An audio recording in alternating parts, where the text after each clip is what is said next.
Clip number 266۔ اس clip میں آپ قرآن پاک کی سورہ مائدہ کی آیت نمبر 98 سے 100 تک کی تلاوت، ترجمہ اور تفسیر قرآن صراط الجنان سماعت فرمائیں گے۔ بسم اللہ الرحمن الرحیم۔ ترجمہ: اللہ کے نام سے شروع جو نہایت مہربان رحمت والا ہے۔ اعلموا ان اللہ شدید العقاب وان اللہ غفور رحیم۔ ترجمہ: جان رکھو کہ اللہ سخت عذاب دینے والا بھی ہے اور اللہ بخشنے والا مہربان بھی ہے۔ اعلموا ان اللہ شدید العقاب، جان رکھو کہ اللہ سخت عذاب دینے والا بھی ہے۔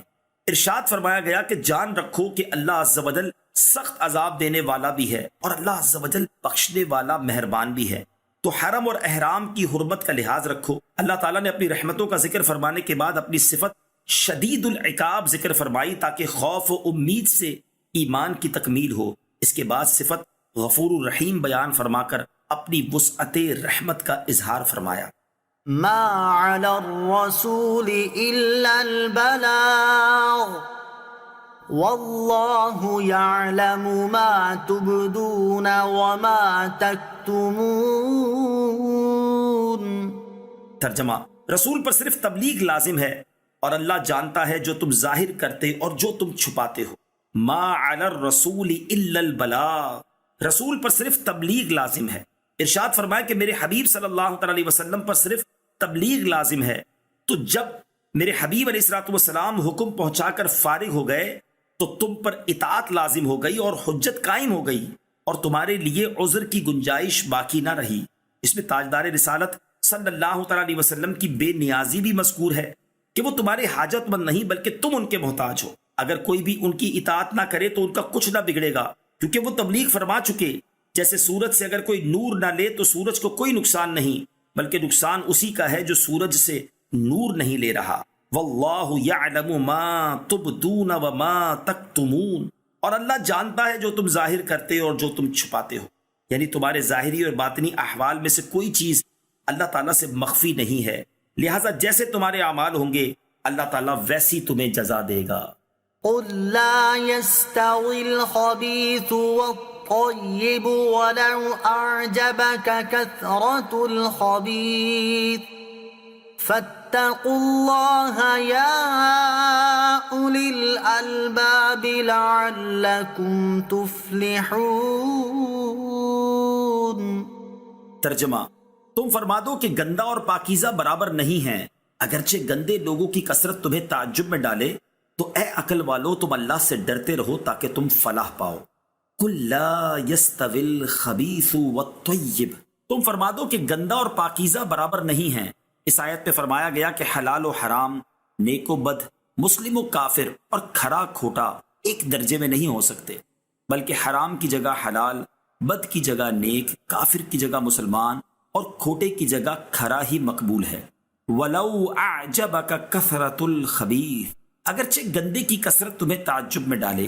اس کا معنی یہ ہے کہ دنیا داروں کو مال و دولت کی کثرت اور دنیا کی زیب و زینت بھاتی ہے، حالانکہ جو نعمتیں اللہ تعالیٰ کے پاس ہیں وہ سب سے اچھی اور سب سے زیادہ باقی رہنے والی ہیں، کیونکہ دنیا کی زینت و آرائش اور اس کی نعمتیں ختم ہو جائیں گی جبکہ وہ نعمتیں ہمیشہ باقی رہیں گی جو اللہ تعالیٰ کے پاس ہیں۔ دنیا کی مذمت، اس سے معلوم ہوا کہ دنیا کے مال و دولت کی چاہت، اس کی نعمتوں اور آسائشوں کی خواہشات اور اس کی رنگینیوں سے لطف اندوز ہونے کی تمنا میں لگے رہنا اور اپنی آخرت کی تیاری سے غافل رہنا انتہائی مذموم ہے۔ اللہ تعالیٰ ارشاد فرماتا ہے: زين للناس حب الشهوات من النساء والبنين والقناطير المقنطرة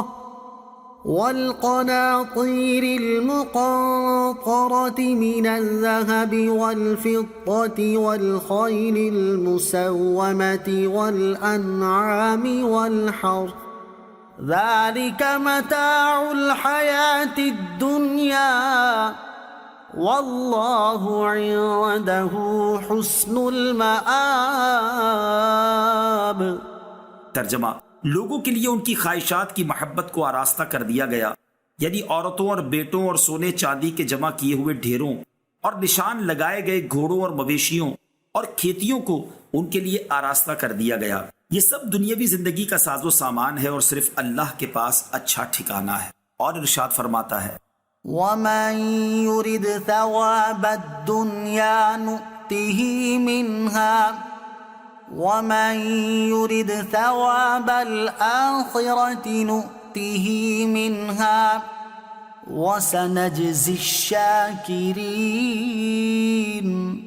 ترجمہ، اور جو شخص دنیا کا انعام چاہتا ہے ہم اسے دنیا کا کچھ انعام دے دیں گے، اور جو آخرت کا انعام چاہتا ہے ہم اسے آخرت کا انعام عطا فرمائیں گے، اور ان قریب ہم شکر ادا کرنے والوں کو صلہ عطا کریں گے۔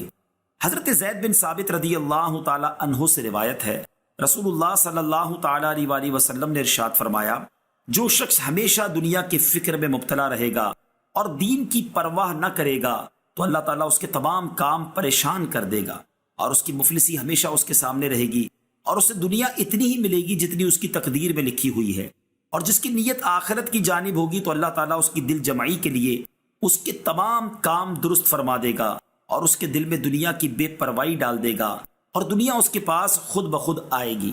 ام المومنین حضرت عائشہ صدیقہ رضی اللہ تعالی عنہا سے روایت ہے، حضور اقدس صلی اللہ تعالی علیہ وسلم نے ارشاد فرمایا، دنیا اس کا گھر ہے جس کا آخرت میں کوئی گھر نہیں، اور اس کا مال ہے جس کا دوسرا کوئی مال نہیں، اور دنیا کے لیے وہ آدمی جمع کرتا ہے جس کے پاس عقل نہیں۔ حضرت ابو موسیٰ اشعری رضی اللہ تعالیٰ عنہ سے روایت ہے، نبی اکرم صلی اللہ تعالیٰ علیہ وآلہ وسلم نے ارشاد فرمایا، جس نے اپنی دنیا سے محبت کی اس نے اپنی آخرت کو نقصان پہنچایا، اور جس نے اپنی آخرت سے محبت کی اس نے اپنی دنیا کو نقصان پہنچایا۔ پس تم فنا ہونے والی دنیا پر باقی رہنے والی آخرت کو ترجیح دو۔ اللہ تعالیٰ تمام مسلمانوں کو اپنی دنیاوی بہتری کے ساتھ ساتھ اپنی اخروی تیاری کی طرف بھی توجہ کرنے اور اس کے لیے بھرپور کوشش کرنے کی توفیق عطا فرمائے، آمین۔